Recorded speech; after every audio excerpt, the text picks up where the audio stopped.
Now we will be beginning with the next topic, that is role of HR executives. So we just discussed in the last topic about the functions of HRM. Like we discussed two types. One is managerial function and the other one is operative functions. And you saw that it was divided into five subcategories, right? You just saw that something was related to procurement, some functions were related to industrial relations, some were related to compensation. So as in how there are like the number of tasks which are performed by the HR executives, like this is just an example. Like when I'm talking about HR executive doesn't strictly mean that I am only narrating the position of an HR executive, but in general I am talking about the position of the generalist position or any representatives from the department of HR. So as there are number of functions which are to be performed, if it is a small organization, that then obviously there will be like very limited members, team members will be there in the HR department who will be performing different roles. But imagine like a big organization, a big company, like let's talk about the MNCs. So where the number of employees are, let's say, more than 5,000 or more than 10,000 or more than 25,000. So then it won't be possible that only few, let's say 2 or 3 or 5 members in the entire HR team will be performing all the functions. It's not possible. So even in the HR department there will be subdivisions, like somebody will be looking after only recruitment, so you can specialize in recruitment and selection. There will be a separate training department, wherein only the trainers, specialized trainers who are trained, they will be part of the training department, whose role will be to organize training programs for different level of employees, right? So then second one is that another one is related to compensation. So the that department will only be responsible for calculating the salaries and anything related to that. There will be a department which will be, let's say, IR department. So their role and task will be to ensure that whatever industrial laws are there, they are uh, implemented successfully, or employees, everybody is following that, and anything related to trade union will be taken care of. So there will be like separate HR department also, there will be separate IR department also. So like this, the entire HR department will have different sections wherein specialized or dedicated team will be there who will be performing these different tasks. Now if it is a small organization, as I said, only one person or two people will be performing different roles. So it completely depend upon the size of the organization. But in general, as we are discussing about this topic, role of HR executive, so we will just see what different tasks they perform.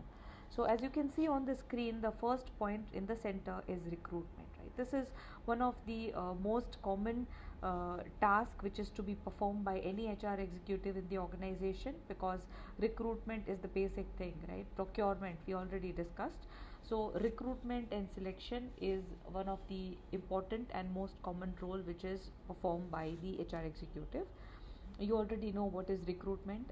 Hiring, the same thing. Then training, as I told you, that a person will also be acting as a trainer. Now see, if it is a small organization and there are very few, let's say 2 or 3 HR executives, it doesn't mean that they are training employees, right? Because they will have a trainers needs specialized knowledge, specialized skills.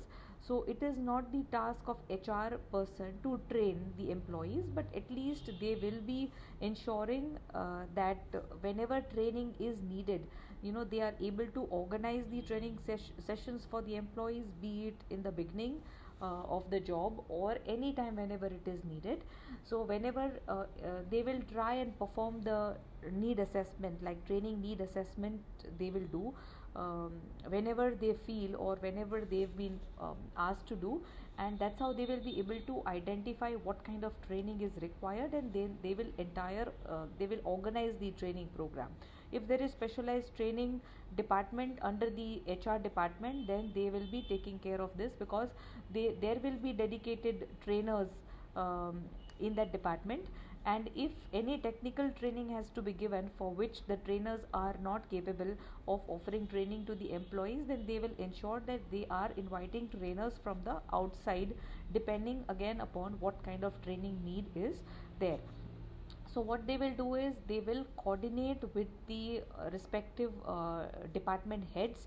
They will understand what is the requirement, and accordingly they will identify the right trainer, and they will ensure that whatever training arrangements has to be made in terms of, let's say, approval of the budgets, approval of the trainers, and let's say you need some kind of some forms are needed, let's say some study material is needed, you have to do some assessment, let's say pre-training, post-training assessment has to be done. So they will be formulating or devising or planning everything.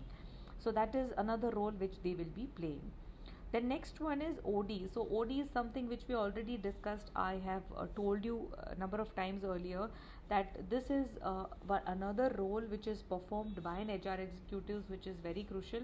As in here, it affects the entire organization from one department to the other department, and entire top management is also involved in this kind of development activity. So HR executive will also be initiating or participating in this process. Next one is communication. So communication, of course, you might feel that yeah, every department, every leader acts as a communicator. It's not like that. See, mainly HR executives acts as a mediator between the top management and the employees. So they really need to play a role of a communicator.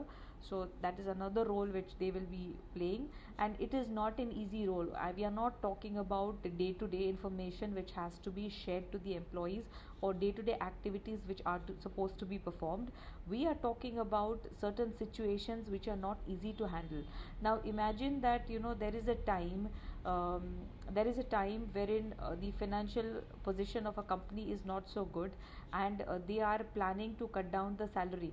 Now this is something which can really disturb the employees. This is something wherein you can see a higher resistance coming from the employees. So this information has to be smartly communicated, it has to be very strategically formed, and it has to be informed the employees in such a way that you will be able to handle that situation. Because otherwise, mostly what will happen is you can see that employees might go on strike, and then unions will be involved, and it actually creates a lot of disturbance in the workplace. So that's where we are talking about, that is one example wherein we are talking about that HR will be acting as a communicator, because something is happening and you need to really take care of it. Likewise, there are some demands which comes from the employees. So then how do you present it to the top management? And it's not just about the presentation, but it's also about convincing the top management that yeah, this is really needed in the organization for the betterment of the employees. Sometimes you need to offer, let's say, social security to the employees. You also need to take care of their well-being, their health, and their safety. So even if top management is not giving enough funds for the same, you being an HR, you need to convince them how much important this is for the well-being of the employee. So that's how they act as a communicator, another role. Next one, about performance management. So when we are talking about performance management, so at the end of the year, you need to assess the performance of the employees, right? So it's the task, because after, I mean, you need to apply different techniques, or nowadays it's little easier because there are a number of softwares which are there, which helps you to collect the data much easily, and then you can utilize that data to decide what kind of appraisals has to be given to the employees. So performance management is another role which is performed. Sometimes they also act as a coach. The HR executives also act as a coach to the employees, depending upon what situation they are into and if they need any kind of help. Then another thing is about employee engagement. um,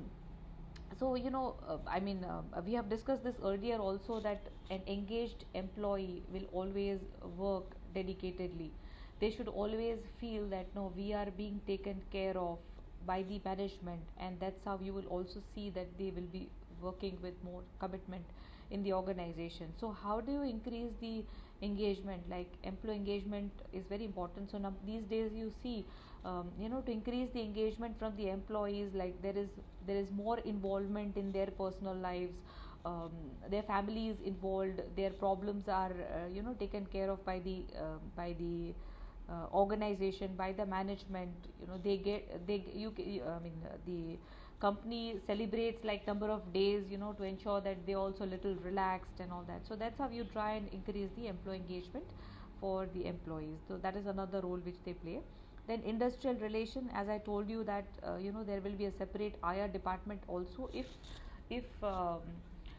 the organization is big, and if there is an involvement of the trade unions, then there will be IR department also, whose ultimate role is to ensure that cordial relations are maintained between the top management and the unions um, and the employees. And if there is any kind of demand that is arising, or any kind of demand that is put forth by the management or employees, then they are taken care of in the right way. As in, if collective bargaining has to happen, then uh, the management, the IR department has to ensure that there is collective bargaining taking happening, and to ensure that you try and avoid these strikes and unnecessarily layoffs happening in the organization. So that is another role. Then there is something called policy recommendation.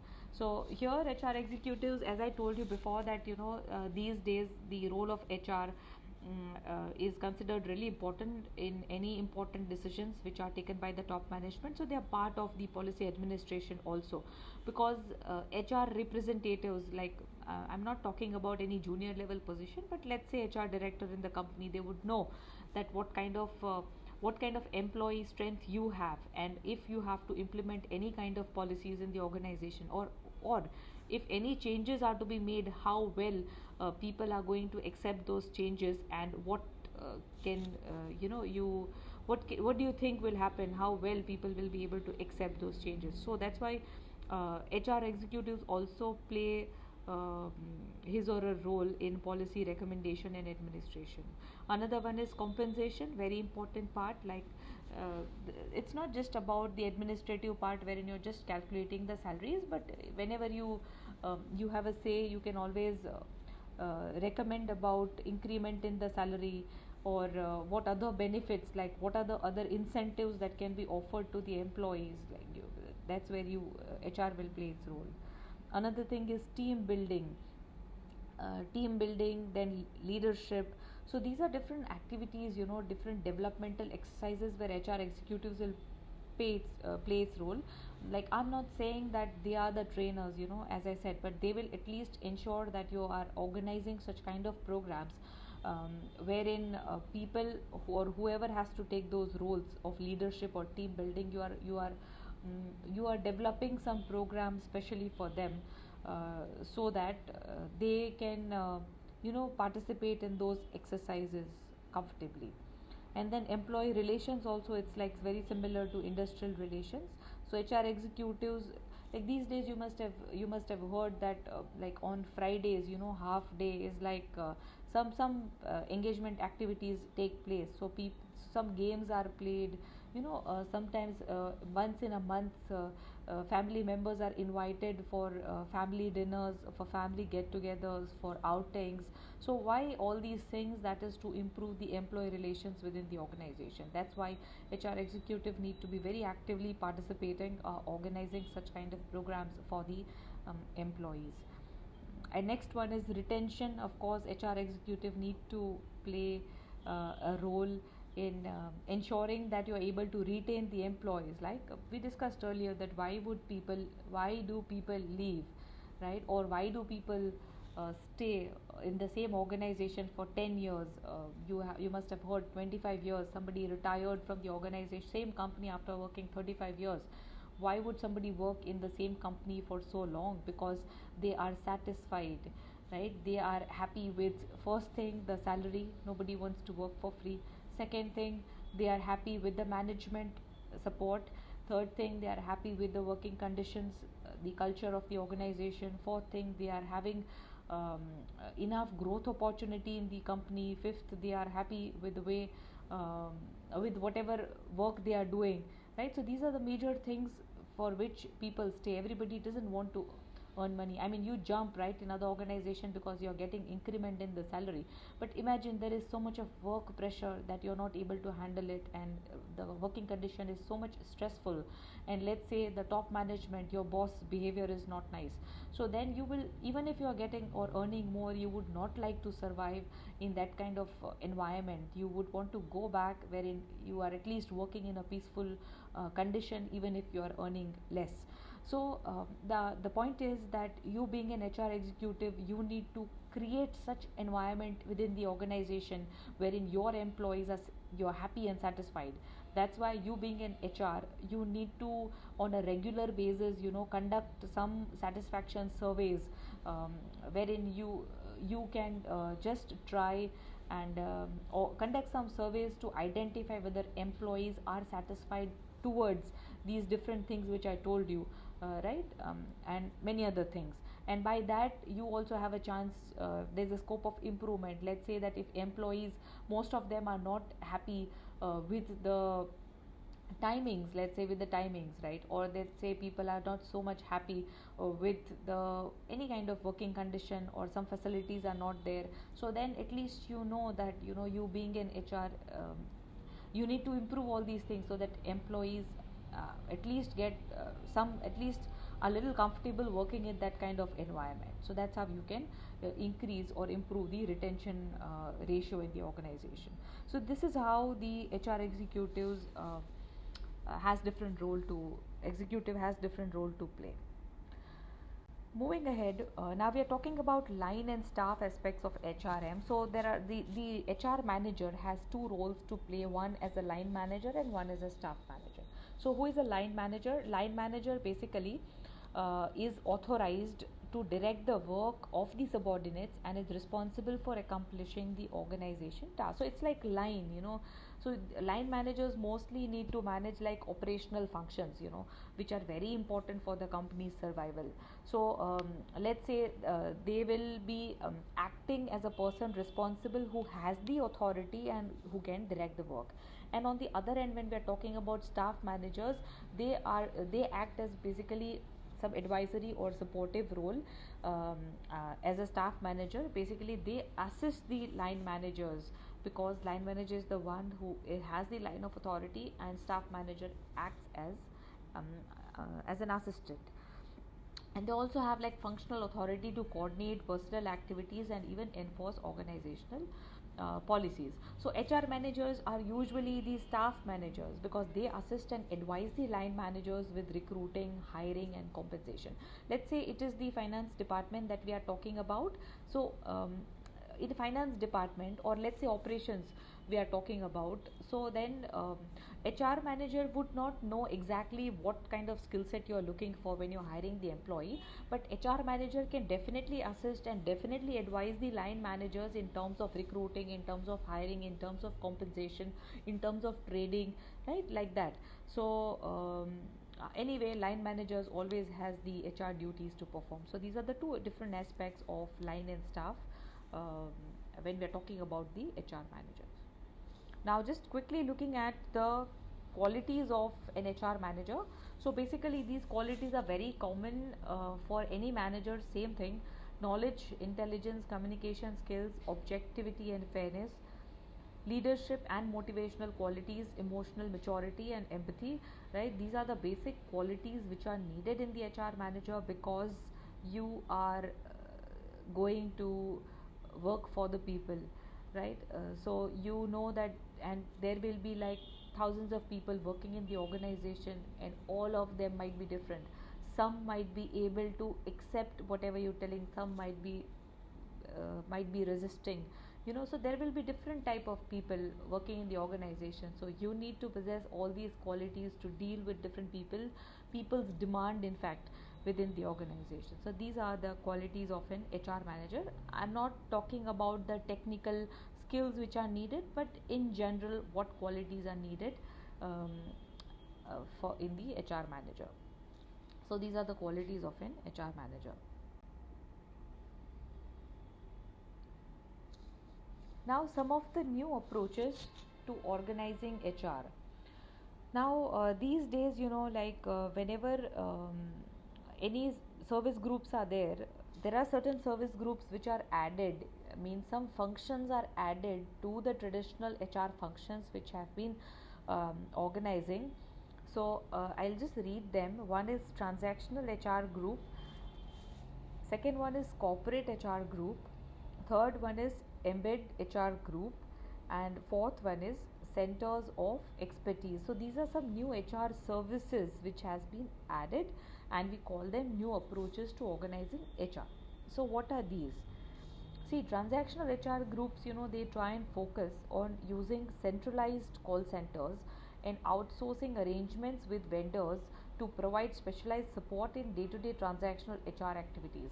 So they are transactional HRUs. What you are doing is getting into some kind of transactions which the outside parties, so that your work becomes easier and you get some specialized support. So you try and outsource some of your arrangements. That is called transactional HR group.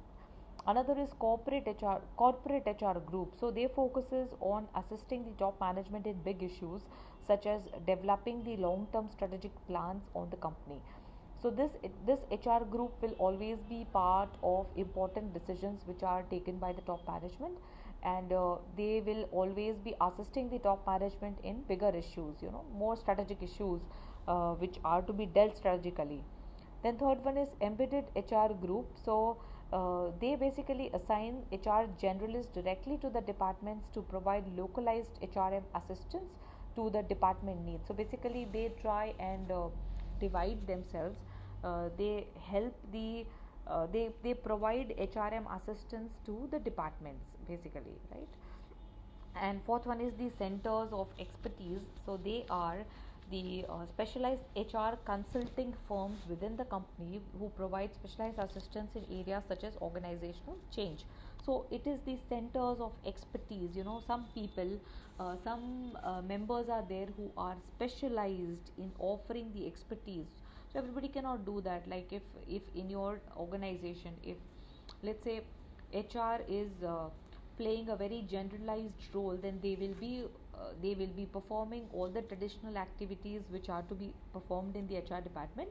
But when we're talking about the experts, then the experts always guide, so they act as a HR consultant. So within the organization, let's say if some OD has to be performed, organizational changes has to be performed, restructuring has to be done, or major changes has to happen, then these group of people or individuals, they act as an expert, and then they always guide you. So that is about, these are some of the new approaches to organizing HR. Now, I would quickly like to take you through the changing environment of HRM in India. So, what is happening, like how it is changing in India? So, let's read what it is.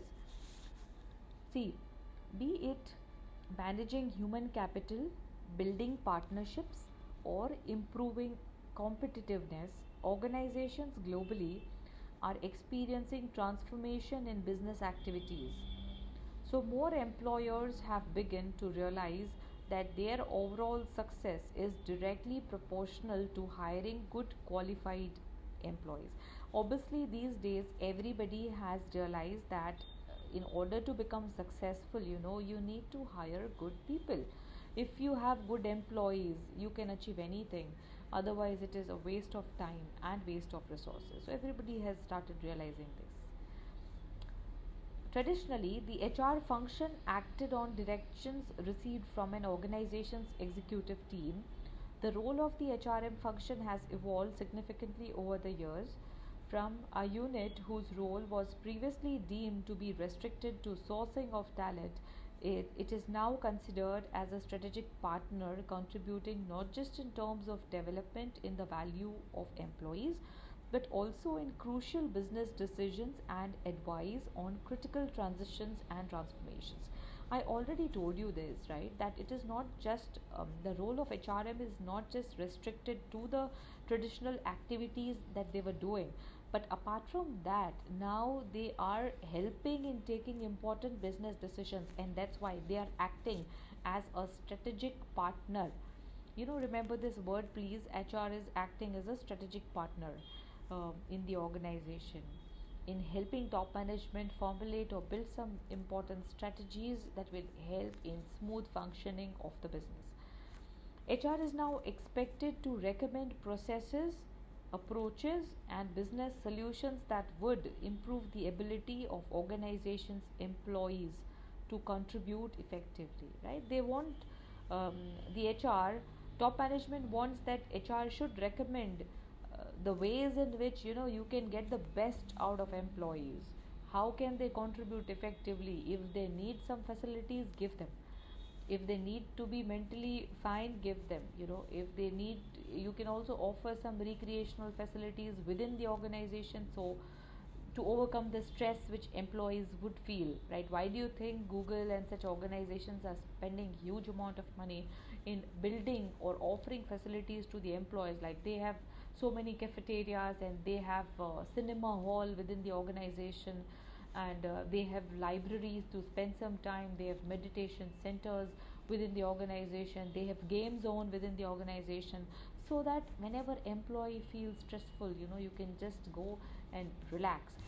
This helps in increasing the productivity, which ultimately is going to benefit the organization. So this is how the entire HRM role of HRM or environment of HRM in India is changing. Apart from that, the role of the HR function now encompasses diverse objectives and tasks, including engagement and retention of employees, identification and nurturing of high potential employees and future leaders, talent management, training and development, and others.